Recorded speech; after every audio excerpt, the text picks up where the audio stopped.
자, 그럼 이번에는 폭발의 원리 및 특성에 대해서 보도록 하겠습니다. 첫 번째로는 연소파와 폭갱파를 보도록 할게요. 연소파란 무엇이냐면 가연성 가스와 공기가 혼합해서 폭발 범위 내에 이르게 되면 화염의 전파 속도가 0.1에서 10m/s 정도로 빠르게 진행하게 되는데, 이러한 화염면의 진행파를 연소파라고 합니다.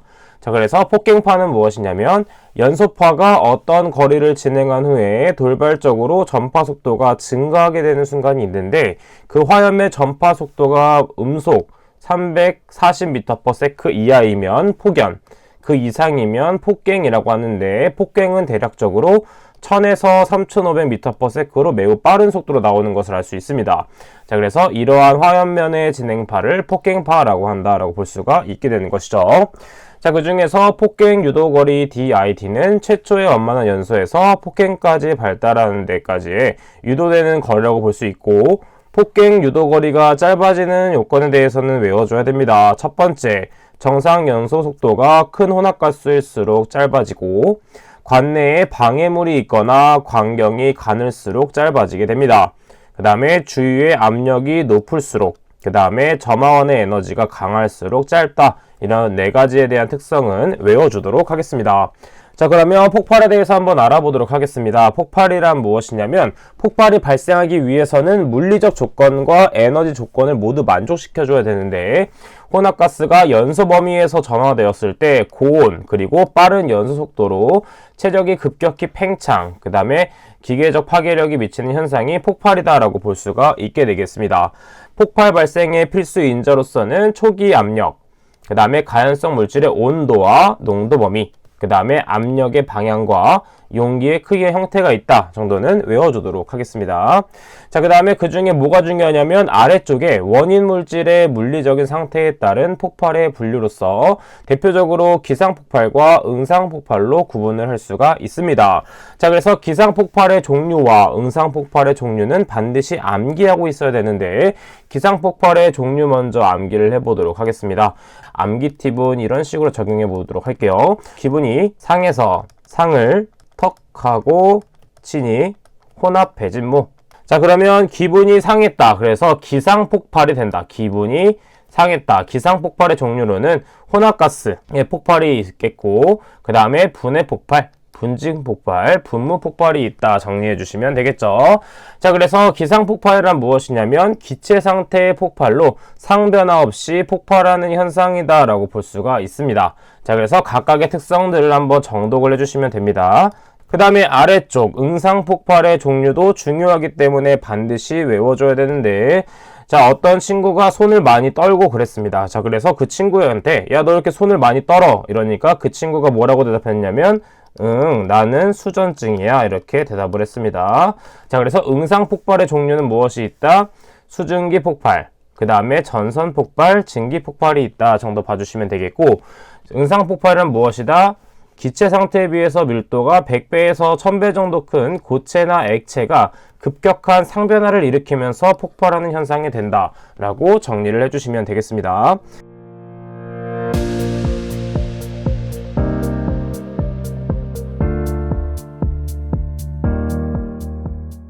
자, 그 다음에 기상폭발 중에서 분진폭발이 정말 중요하기 때문에 분진폭발에 대해서 한번 보도록 하겠습니다. 자, 분진폭발은 어떤 식으로 폭발 순서가 이루어지게 되냐면, 먼저 어떤 곳에 분진이 쌓인다라고 생각해 줄 수가 있겠죠. 자, 그럼 이런 식으로 분진이 계속 쌓일 거 가겠죠. 자, 그래서 분진이 퇴적된 것이 바로 첫 번째 순서가 되겠고, 자, 그러면 이때 어떠한 순서가 되냐면, 이때 공기류가 접촉하게 됩니다. 공기류가 접촉하게 되면 이 분진들이 마구 날아다닌다라는 걸 알 수가 있겠죠. 자, 그래서 공기가 닿기 때문에 이때 분진들이 마구 비산하게 되겠고, 자, 그 다음에 이 비산되면 이 곳곳에 분진들이 분산을 하게 됩니다.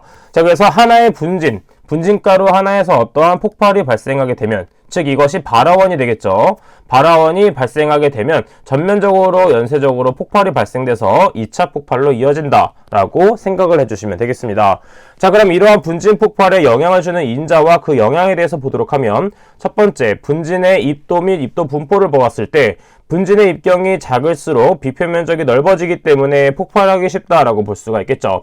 왜냐하면 일반적으로 분진이라는 것은 미세한 고체 입자라고 볼 수가 있는데, 이때 고체 입자가 매우 미세할 경우에는 비표면적이 크다고 볼 수가 있습니다. 즉 비표면적은 외부에 닿는 면적이 많아진다고 볼 수 있는데, 대표적으로 같은 부피에 모래와 그 다음에 바위가 있다고 생각을 해봤을 때, 이때 바위는 크게 하나로 존재하기 때문에 비표면적이 상대적으로 모래보다 작다라는 걸 알 수가 있습니다. 자, 그래서 모래와 바위를 비교해서 생각을 해주면 되겠죠. 그 다음 두 번째, 분진의 화학적 성질과 조성을 보게 되면 연소율이 큰 분진일수록 전홍도에서 폭발하고 폭발 위력도 크게 되고, 그 다음에 입자의 형상과 표면 상태를 보았을 때 분진의 표면적이 클수록 폭발성이 높아지며, 분진의 부유성을 보았을 때는 부유 분진이 퇴적 분지에 비해 발화 온도가 높다라는 걸 알 수가 있습니다. 마지막으로는 분지 속의 수분을 보게 되면 수분을 함유한 분지는 부유성 및 정전기 대전성이 감소하게 돼서 폭발 위험성이 낮아진다라고 볼 수가 있습니다. 자, 그렇기 때문에 분진 폭발의 특성을 보게 되면 가스 폭발보다 발생 에너지가 큰 특징이 있으며, 그 다음에 폭발 압력과 연소 속도는 가스 폭발보다 작은 특성이 있습니다. 자, 그래서 이것은 연소 시간이 길다고 볼 수 있겠죠. 그 다음에 여러가지 특성들이 있겠고, 마지막에 주위 분진에 의해서 2차, 3차 폭발로 파급될 수 있는 특징이 있습니다. 또한 분진 폭발은 일반적으로 폭발이 발생하게 되면 2000에서 3000도씨까지 올라가기 때문에 매우 위험한 특성을 갖는다라고 볼 수가 있게 되는 것이죠.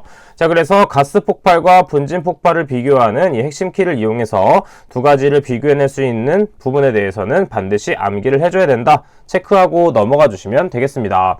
자, 그럼 아래쪽에 있는 폭발 현상에 대해서 보도록 할게요. UVCE와 BLEVE 해당 부분에 대해서는 필기와 실기 모두 중요하기 때문에 어떤 식으로 설명할 수 있겠다 정도까지 외워주시면 되겠습니다. 자, 일반적으로 UVC는 개방계 폭발이고 기상 폭발에 해당이 됩니다. 자, 그럼 UVC에 대해서 한번 생각을 해보도록 할게요. 자, 그러면 먼저 그림을 그려보도록 하겠습니다. 자, 어떠한 연료가 담겨있는 연료 탱크가 있다고 보도록 할게요. 자, 그럼 이 연료 탱크에 어떠한 구멍이 발생되어서 인화성 액체 등이 마구 누출되고 있다고 보도록 할게요. 자, 근데 인화성 액체가 나오게 되면 이때 액체가 쌓이게 돼서 증기운이 형성이 됩니다.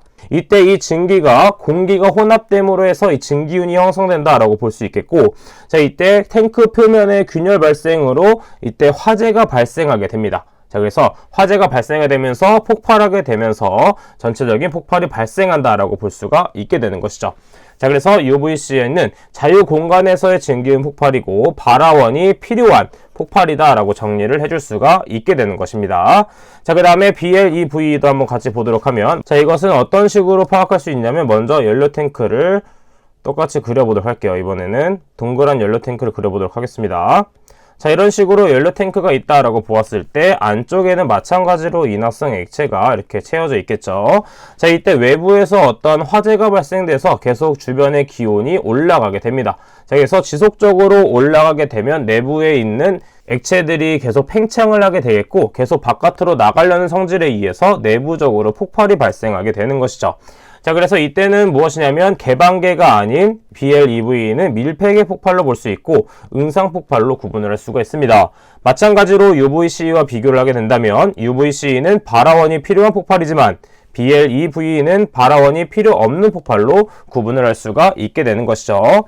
자, 다음은 가스 폭발의 원리 부분 보도록 할 텐데, 지금 앞쪽에서 배웠던 것처럼 폭발한계는 하한계와 상한계로 구분할 수가 있고, 일반적으로 하한계는 가연성 가스의 최저 용량비, 그 다음에 폭발 상한계는 가연성 가스의 최고 용량비라고 볼 수가 있습니다. 자, 아래쪽에 있는 가연성 가스의 폭발 한계 및 위험도는 전부 외우기는 어렵기 때문에 이런 것은 눈에 자주 익혀두는 것만 해도 충분히 문제를 풀 수 있으므로 정독을 통해서 대략적인 값만 눈에 익혀두면 되겠습니다.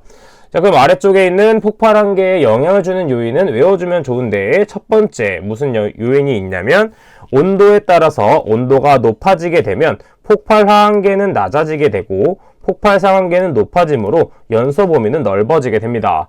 마찬가지로 두 번째, 압력이 높아지면 폭발 하한계는 불변합니다. 그 다음에 폭발 상한계만 높아져서 연소 범위 또한 당연히 넓어지게 되겠고, 산소 농도의 증가에서 폭발 하한계는 불변하며 폭발 상한계는 산소 농도 증가에 따라 비례하여 상승하게 된다 정도 체크하면 되겠고, 마지막으로는 화염의 진행 방향이 있겠습니다. 이 요인에 대해서도 반드시 암기를 해주도록 할게요. 자, 다음 부분에 대해서는 가볍게 정독을 해주면 되겠고, 아래쪽에 있는 폭발 등급 부분 보도록 할게요. 자, 폭발 등급 부분도 중요하기 때문에 반드시 외워줘야 되는데, 폭발 등급이 1등급일 경우에 안전 간격은 0.6mm 이상, 2등급일 경우에는 0.4mm 초과 0.6mm 미만, 마지막으로 3등급일 경우에는 0.4mm 이하가 되어야 됩니다. 자, 해당 가스가 무엇이 있는 정도 반드시 외워줘야 되겠고, 2등급에는 에틸렌과 석탄가스, 그 다음에 수소는 H2로 표현할 수 있고, 아세틸렌은 C2H2, 그 다음에 이황화탄소는 CS2로 표현할 수가 있습니다. 자, 이렇게 한글로 나올 수도 있지만 이런 식으로 분자식으로도 주어질 수 있기 때문에 분자식이 어떻게 되는지도 반드시 알고 있어야 됩니다. 자, 그래서 반드시 이런 식으로도 외워주도록 할게요. 자, 그 다음에 폭발에 대해서도 배워봤기 때문에 이제 불이 났을 경우에 어떤 식으로 소화를 할 수 있는지 소화 원리의 이해에 대해서 보도록 하겠습니다. 자, 소화란 무엇이다? 가연물, 산소 공급원, 점화원에 연소의 3요소 중 어느 하나라도 만족하지 않게 되면 소화가 된다라고 볼 수가 있겠죠. 자, 그래서 연소와 반대로 생각하면 된다라고 설명을 한번 드린 적이 있었습니다. 자, 그래서 대표적으로 소화의 종류를 보도록 하면 가연물을 제거하는 제거소화, 그 다음에 액체의 증발자멸을 이용해서 화점을 냉각하는 냉각소화가 있겠고, 그 다음에 질식시켜서 산소 농도를 15% 이하로 낮춰 산소 공급을 차단하는 방법인 질식소화, 마지막으로 연소의 연쇄 반응을 억제하여 할로겐 원소의 부촉매 효과를 이용해 소화하는 방법인 억제 효과가 있습니다. 자, 일반적으로 할로겐 원소는 18족 원소로서 불소, 플루오린, 그 다음에 요오드, 브롬 등이 있다 정도는 알고 계셔야 되겠습니다. 자, 그럼 아래쪽에 있는 화재 종류에 따른 소화 방법 한번 체크해 보도록 할게요. 자, A급 화재는 일반 화재, 그 다음에 B급은 유류 및 가스 화재, C급은 전기, D급은 금속 화재로 앞쪽에서 한번 공부를 했었습니다. 자, 그래서 A급 화재, 즉 일반 화재가 발생했을 때는 주된 소화 효과가 냉각 효과라고 볼 수 있겠고, 구분되는 색깔로는 백색이 되겠습니다. 그 다음 B급으로는 유류가스 화재에서는 질식 효과를 나타내야 되겠고, 이때 구분색은 황색. 그 다음에 C급인 전기화재에서는 질식 및 냉각 효과로 주며 청색이 되겠고, 마지막으로 금속화재는 질식 효과, 그 다음에 표시 없는 무색을 사용해서 소화기에 표현할 수 있다 정도를 체크해 주도록 하겠습니다. 자, 소화기의 종류에는 여러가지 강화액 소화기, 산알칼리 소화기, 포 소화기 등등이 있습니다. 이런 것들이 있다 정도 체크하고 그 다음에 어떤 종류가 되는지 가볍게 읽고 넘어가 주시면 되겠습니다. 자, 그러면 마지막으로 폭발 방지 대책 수립 보도록 하겠습니다. 자, 일반적으로 폭발의 방어 대책 등이 여러가지들이 있겠고, 그 다음에 혼합가스의 폭발 방지 대책, 분진 폭발의 방지 대책 등이 있는데, 어떤 것이 중요하냐면 기타 폭발 방지 대책에서 퍼지에 대해서는 알고 있어야 됩니다. 자, 퍼지란 무엇이다? 가연성 혼합가스에 불활성 가스를 주입해서 산소 농도를 최소 산소 농도 이하로 해서 연소를 방지하는 방법이 되겠습니다. 자, 그래서 퍼지의 종류는 실기시험에서 많이 출제되는 부분이기 때문에 같이 정리하고 가보도록 할게요. 먼저 스위프 퍼지, 압력 퍼지, 진공 퍼지가 있으며 추가적으로 사이펀 퍼지도 있다. 이 네 가지는 반드시 외워주도록 하겠습니다. 자, 그럼 이번 시간에 배운 거 총 정리하면서 마무리해 보도록 할게요. 자, 이번 시간에 중요했던 부분입니다. 자, 기상폭발 어떻게 외웠죠? 기분이 상에서 상을 턱 하고 치니 혼합해진 무가 되었다라고 외웠었고, 그 다음에 응상폭발의 종류는 무엇이었죠? 너 왜 이렇게 손을 떨어? 이러니까 뭐라고 대답했다? 응, 나 수전증이야. 이런 식으로 외웠었습니다. 그 다음에 분진폭발의 순서로서는 먼저 분진이 쌓이고, 그 다음에 공기류와 만나서 비산과 분산이 되며, 그 다음에 분진 자체가 발화원이 돼서 폭발이 되게 되면 전면 폭발로 이어지고, 그때 2차, 3차 폭발로 이어지게 된다 라고 공부를 했었습니다. 그 다음 폭발 현상으로서는 UVC와 BLEV가 있는데, 대표적으로 이것은 기상폭발과 개방계, 그 다음에 BLEV는 밀폐계와 응상폭발로 볼 수 있으며, 대표적으로 UVC는 발화원이 있고, 그 다음에 BLEV는 발화원이 없다. 이렇게 비교해서 외워주면 되었습니다. 마찬가지로 화재 종류에 따른 소화 방법으로 A급, 즉 일반 화재에서는 냉각 효과를 내고, B급인 유류 화재에서는 질식 효과, C급인 전기 화재에서는 질식 및 냉각 효과, D급인 금속 화재에서는 질식 효과를 나타내고 있다 라고 외워주면 되었었습니다. 자, 그럼 이번 시간은 여기까지 하도록 하겠습니다. 저는 그럼 다음 시간에 찾아뵙도록 할게요. 감사합니다.